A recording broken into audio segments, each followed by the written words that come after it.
പൗലോസ് കൊറിന്തോസുകാർക്ക് എഴുതിയ രണ്ടാം ലേഖനം അധ്യായം 13 മുന്നറിയിപ്പുകൾ. 3-ാം പ്രാവശ്യമാണ് ഞാൻ നിങ്ങളെ സന്ദർശിക്കാൻ പോകുന്നത്. 2-3 സാക്ഷികളുടെ മൊഴിയിന്മേൽ ഏത് കാര്യവും സ്ഥിരീകരിക്കേണ്ടിയിരിക്കുന്നു. നേരത്തെ പാപം ചെയ്തവർക്കും മറ്റെല്ലാവർക്കും ഞാൻ മുന്നറിയിപ്പ് നൽകിയിട്ടുണ്ട്. എൻ്റെ 2-ാം സന്ദർശന വേളയിൽ ഞാൻ ചെയ്തതുപോലെ ഇപ്പോൾ എൻ്റെ അസാന്നിധ്യത്തിലും അവർക്ക് ഞാൻ താക്കീത് നൽകുന്നു. ഞാൻ വീണ്ടും വന്നാൽ അവരെ വെറുതെ വിടുകയില്ല. ക്രിസ്തു എന്നിലൂടെ സംസാരിക്കുന്നു എന്നതിന് തെളിവാണല്ലോ നിങ്ങൾ ആഗ്രഹിക്കുന്നത്. നിങ്ങളോട് ഇടപെടുന്നതിൽ അവൻ ദുർബലനല്ല, ശക്തനാണ്.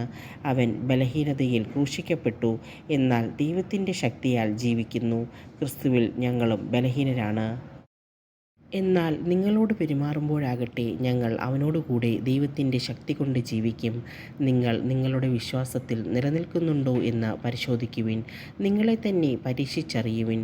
യേശുക്രിസ്തു നിങ്ങളിലുണ്ട് എന്ന് നിങ്ങൾക്ക് ബോധ്യമായിട്ടില്ലേ? ഇല്ലെങ്കിൽ നിങ്ങൾ തീർച്ചയായും പരീക്ഷയിൽ പരാജയപ്പെട്ടിരിക്കുന്നു.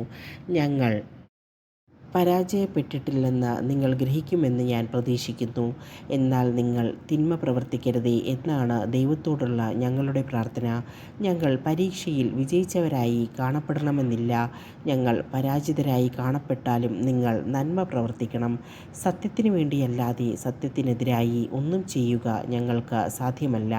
ഞങ്ങൾ ബലഹീനരും നിങ്ങൾ ബലവാന്മാരുമായിരിക്കുമ്പോൾ ഞങ്ങൾ സന്തോഷിക്കുന്നു. നിങ്ങളുടെ പുനരുദ്ധാരണത്തിനു വേണ്ടിയാണ് ഞങ്ങൾ പ്രാർത്ഥിക്കുന്നത്.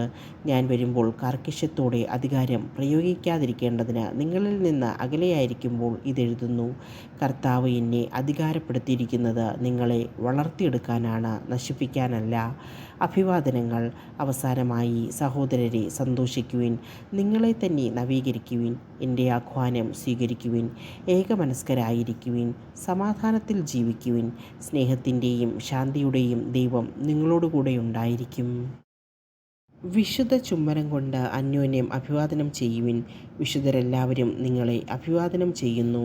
കർത്താവായ യേശുക്രിസ്തുവിൻ്റെ കൃപയും ദൈവത്തിൻ്റെ സ്നേഹവും പരിശുദ്ധാത്മാവിൻ്റെ സഹവാസവും നിങ്ങളേവരോടും കൂടെ ഉണ്ടായിരിക്കട്ടെ.